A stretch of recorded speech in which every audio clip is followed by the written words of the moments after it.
जल शक्ति मंत्री स्वतंत्र देव सिंह पहुंचे हमीरपुर। बाढ़ पीड़ितों को बांटी राहत सामग्री। यूपी के हमीरपुर जिले में यमुना और बेतवा नदी में आई बाढ़ ने जमकर कहर बरपाया है। बाढ़ क्षेत्र का निरीक्षण और बाढ़ पीड़ितों से मिलने आज जल शक्ति मंत्री स्वतंत्र देव सिंह सुबह 10 बजे हेलीकॉप्टर से पुलिस परेड ग्राउंड हमीरपुर पहुंचे, जहां से कार द्वारा शहर के राजकीय डिग्री कॉलेज कुछेछा पहुंचे। महाविद्यालय को बाढ़ राहत शिविर बनाया गया है। यहां पर सैकड़ों बाढ़ पीड़ितों के रुकने की व्यवस्था प्रशासन द्वारा की गई है। जल शक्ति मंत्री ने बाढ़ राहत शिविर में पहुंचकर बाढ़ पीड़ितों की व्यवस्थाएं जांची और उनसे बातचीत कर शासन द्वारा बाढ़ के दौरान की जा रही सुविधाओं का जायजा लिया। बाढ़ राहत शिविर में लगे कैंप में बाढ़ पीड़ितों को जल शक्ति मंत्री ने राहत सामग्री बांटी। इस दौरान बाढ़ राहत शिविर में रुके लोगों ने अपनी समस्याएं भी मंत्री के सामने रखी। निरीक्षण के दौरान जिला प्रशासन के अधिकारियों के साथ बाढ़ को लेकर समीक्षा की गई। जल शक्ति मंत्री ने कहा कि बाढ़ पीड़ितों को शासन द्वारा हर संभव मदद की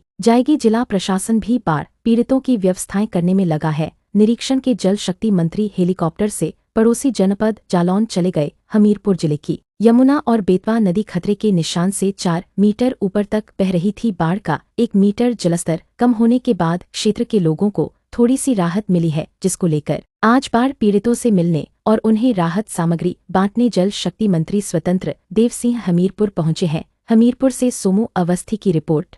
क्या लग रहा है बाढ़ के हालात देख? पानी से लोग प्रभावित हैं, जल स्तर बढ़ा है, लेकिन 2 दिन के अंदर 1-2 दिन के अंदर जल स्तर घटना शुरू हो जाएगा। इटावा में अब जल स्तर आज कम हुआ है, यहाँ तक आने में लगेगा समय। उसके बाद अभी आगे प्रयागराज और काशी और बलिया तक जल स्तर थोड़ा बढ़ेगा, फिर 2-3 दिन बाद अभी घटना शुरू होगा। ऊपर से घटना शुरू हो गया है पानी तो, लेकिन फिर भी आदरणीय योगी जी के नेतृत्व में और योगी जी ने सभी मंत्रियों को निर्देशित किया है कि अपने अपने जनपदों में जाकर पूरे राहत शिविर की स्थिति को देखें।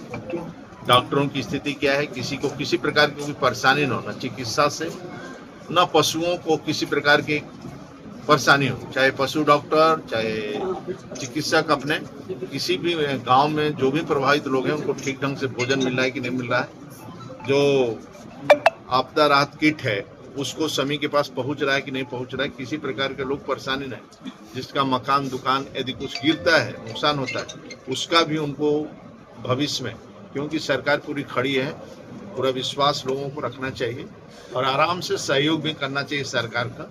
इन परिस्थितियों में सभी लोगों को मिलजुल कर काम करने की आवश्यकता रहती है। सामाजिक संगठन भी और सरकार के भी लोगों को गर्म खाना मिले, थोड़ा भोजन मिले, किसी प्रकार की बीमारी ना आवे और बीमारी के लिए भी डॉक्टर उपलब्ध रहे। यहाँ भी लगता है लगभग 26-27 टीमें डॉक्टरों की लगा रखे हैं यहाँ पर, और पशुओं के लिए भी चारा की व्यवस्था, सभी व्यवस्था 2 विद्यालय कुछेछा में जहाँ रुकने की पूरी व्यवस्था की गई है। लोगों का जो लोग आना चाहते हैं वो यहाँ रुकने के लिए, बाकी गाँव में पैकेट की व्यवस्था है, वहाँ भी भोजन वितरण हो रहा है। आदरणीय योगी जी के रहते हुए किसी प्रकार की परेशानी नहीं होगी। 1-2 दिन के अंदर जल स्तर कम होना शुरू हो जाएगा।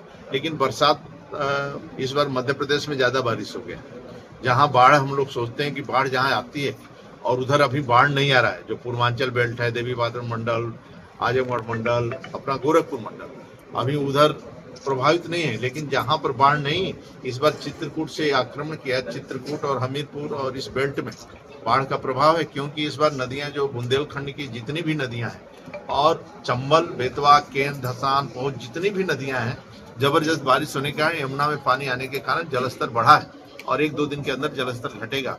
पूरी चिंता है हर प्रकार की, किसी प्रकार को परेशानी हम लोग नहीं होने देंगे। पूरा जिला प्रशासन यहाँ का अधिकारी भी 24 घंटा और सड़क पर सभी लोग हैं। हमारे जनप्रतिनिधि माननीय दोनों विधायक, यहाँ की जिला पंचायत अध्यक्ष में सभी लोग सड़क पर हैं। किसी प्रकार को परेशान, चेयरमैन से लेकर सभी लोग जो सेवा में लगे हैं, पार्षदगण भी और गांव के प्रधान जनप्रतिनिधि और अधिकारीगण, सभी लोगों को सड़क पर रहना, किसी प्रकार का कोई कठिनाई न होने पाए। योगी जी की टीम 11 में आप शामिल हैं, क्या संदेश दिया है कि यहाँ पर आकर इस रोजगार? क्या नंबर 1, किसी गरीब को, गांव गरीब किसान को जो भी बाढ़ से प्रभावित हैं, उनको किसी प्रकार का नुकसान न हो। यदि नुकसान हो तो उसकी भरपाई हो। सेकेंड, उनको शिविरों में व्यवस्था किया जाए, रुकने का, ठहरने का, और शिविर में गरम गरम भोजन की व्यवस्था, उनको भंडारा, और जो गांव में बचे हैं लोग उनको पैकेट की व्यवस्था। नंबर 3, पशुओं की चिंता करना चाहिए और दोनों पशु के लिए भी डॉक्टर और भूसा की व्यवस्था और गांव के लिए भी डॉक्टर चिकित्सक भी, किसी प्रकार को गरीब को परेशानी न हो।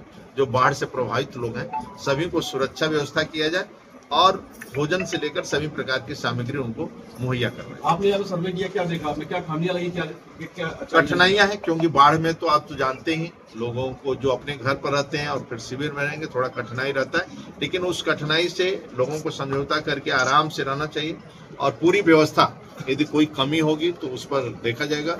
अभी मैं देखा गर्म भोजन भी बन रहा है, सब कुछ व्यवस्था अभी देखेंगे। जो कमियां रहेगी वो जिलाधिकारी हम लोग बैठ के अभी निर्णय लेंगे कि उस कमियों को भी हम लोग पूरा करें। जिलाधिकारी लगातार बाढ़ को लेकर चिंतित है, गर्म खाना खिला रहे हैं, इस बारे में क्या कहेंगे? उसी कारण मैं देखा अच्छी सुविधा है, अच्छी व्यवस्था है और अच्छी सुविधा है और सभी को ठीक ढंग से हमारे जनप्रतिनिधि और जिला प्रशासन ठीक ढंग से लगा है, गंभीरता पूर्वक लगा है, संवेदनशीलता के साथ लगा है और गांव गरीब किसान के लोग कठिनाई से जो जूझ रहे हैं उनका कठिनाई से न जूझ पाए, इसलिए सरकार भी उनके पीछे पूरी खड़ी है, हिम्मत के साथ खड़ी, 24 घंटा निगरानी होगी।